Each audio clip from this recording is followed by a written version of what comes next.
Welcome to Parvati அம்மாச்சி சமையல். இன்றைக்கி நம்ம பார்க்க போகிற ரெசிபி என்னென்னா, ஒரு அருமையான தாபா ஸ்டைல் வெண்டைக்காய் சப்ஜி ரெசிபி தான். இது சப்பாத்தி, பூரி, இட்லி, தோசை கூட சாப்பிட ரொம்ப அருமையாக இருக்கும். வாங்க வீடியோக்குள்ளே போவோம். இந்த சப்ஜி ரெசிபி எப்படி செய்கிறதுன்னு பார்ப்போம்.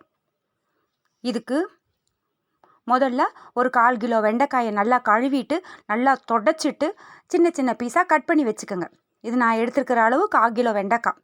அதுக்கு நல்ல ஒரு குழிக்கரண்டி அளவுக்கு எண்ணெயை ஊற்றி நம்ம பொரிச்சு எடுக்கணும். அப்போ தான் வளவளப்பு தன்மை இல்லாமல் இருக்கும்.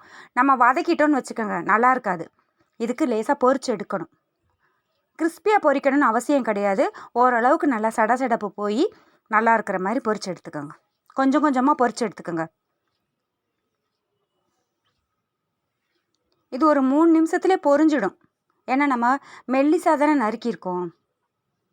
நம்ம குழம்புகளுக்கெல்லாம் நறுக்குவோம் பார்த்திங்களா, அந்த மாதிரிலாம் வேண்டாம். இது நம்ம சப்பாத்தியோட எடுத்து சாப்பிட்றதுக்காக செய்கிறதுனால இது ஓரளவுக்கு பொரியலுக்கு நம்ம செய்வோம்ல அந்த அளவும் இல்லாமல் ஒரு மீடியம் சைஸாக நறுக்கி எடுத்துக்கோங்க. நல்லா இந்த அளவு போதும். கொஞ்சம் பச்சை கலரும் மாறக்கூடாது, அதே சமயம் கருப்பாகவும் இருக்கக்கூடாது. நல்லா பொரிஞ்ச தன்மையாக இருந்தால் போதும். எடுத்து தனியாக ஒரு பிளேட்டில் வச்சுக்கோங்க. இதே போல் எல்லா வெண்டைக்காயையும் எடுத்து வச்சுக்கோங்க.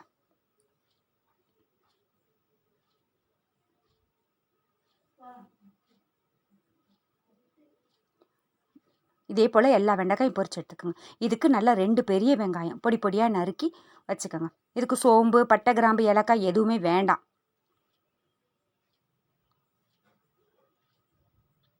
வெண்டைக்காய் சாப்பிடாதவங்க யாருமே கிடையாது.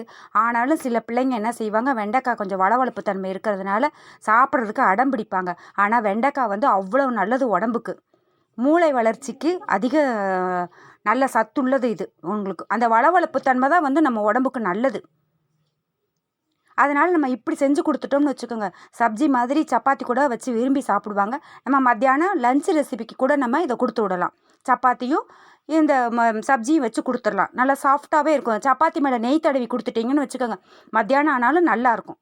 இதுக்கு 2 ஸ்பூன், நான் சின்ன ஸ்பூன் எடுத்திருக்கேன், அதனால் 2 ஸ்பூன் போட்டிருக்கேன். நீங்கள் உங்கள் வீட்டில் பெரிய ஸ்பூனாக இருந்தால் 1 ஸ்பூன் போட்டுக்கோங்க. இஞ்சி பூண்டு விழுது. நல்லா வெங்காயம் நல்லா பொன்னிறமாக வதங்கிடணும். வதங்கினதுக்கப்புறம் தான் இஞ்சி பூண்டு விழுது போடணும்.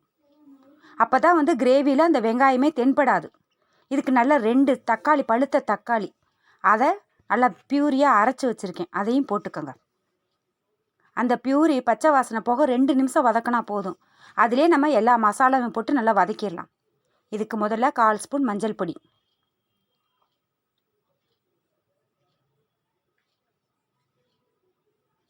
1/4 ஸ்பூன் மஞ்சப்பொடி, ஒரு அரை ஸ்பூனு உங்களுக்கு காரத்துக்கு தக்கன உங்களுக்கு மிளகாத்தூள் நான் 1/2 ஸ்பூன் போட்டிருக்கேன். இதே நல்லா காரமாக தான் இருக்கும். 1/2 ஸ்பூன் காரப்பொடி, 1/2 ஸ்பூன் குழம்பு பொடி. உங்கள் வீட்டில் தனியா பொடி தனியாக நம்ம அரைச்சி வச்சுருந்தீங்கன்னா அதை கூட நீங்கள் சேர்த்துக்கலாம். ஒரு 1/4 ஸ்பூன் ஜீரகப்பொடி. இது ஹைலைட்டே ஜீரகப்பொடி தான், ரொம்ப டேஸ்ட்டாக இருக்கும். வறுத்து ஏற்கனவே நான் அரைச்சி வச்சது வீட்டில் எப்பொழுதுமே நான் வச்சுருப்பேன், அந்த பொடி தான் இது. போட்டு நல்லா அந்த தக்காளியோடையே நல்லா வதக்கிடுங்க, பச்சை வாசனை போக. வதக்கிட்டு நம்ம வேக வச்சு இந்த வதக்கி வச்சுருக்கோம் பார்த்தீங்களா வெண்டைக்காய், அதையும் போட்டுருங்க. ஃப்ரை பண்ண வெண்டைக்காய் அதையும் போட்டுருங்க. ஏற்கனவே நம்ம ஃப்ரை பண்ணதுனால சீக்கிரமே வெந்துடும். உங்களுக்கு ஏற்கனவே வெண்டைக்காய் சீக்கிரம் வேகக்கூடிய தன்மை உள்ளது. அதுலேயும் நம்ம ஃப்ரை பண்ணி வேற வச்சுருக்கோம். சீக்கிரம் சப்ஜி வெந்துடும். டேஸ்ட்டு ரொம்ப நல்லாயிருக்கும். நீங்கள் செஞ்சு பாருங்கள். இதில் வேகிற தக்கன கொஞ்சோண்டு தண்ணி ஊற்றிக்கோங்க.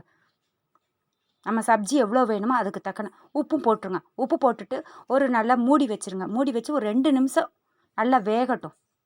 நல்லா வெந்த உடனே இதில் ஒரு 1/4 கப்பு தயிரை நல்லா பீட் பண்ணி அடித்து ஊற்றணும். ரொம்ப நல்லா இருக்கும் உங்களுக்கு கிரேவி. அடிச்சிருங்க, பீட் பண்ணாமல் போட்டுறாதீங்க, அப்படியே தரலாம் நின்றுடும். ரொம்ப நல்லா இருக்கும் இது. இதில் சில பேர் என்ன பண்ணுவாங்க, ஜீனி இருக்குது பார்த்தீங்களா, அது போடுவாங்க. இது ஜீனி வேண்டான்னு தான் நான் போடலை. கொஞ்சோண்டு கரம் மசாலா தூள் வாசனைக்காக லாஸ்ட்டாக தான் போடணும், ஃபஸ்ட்டே போடக்கூடாது.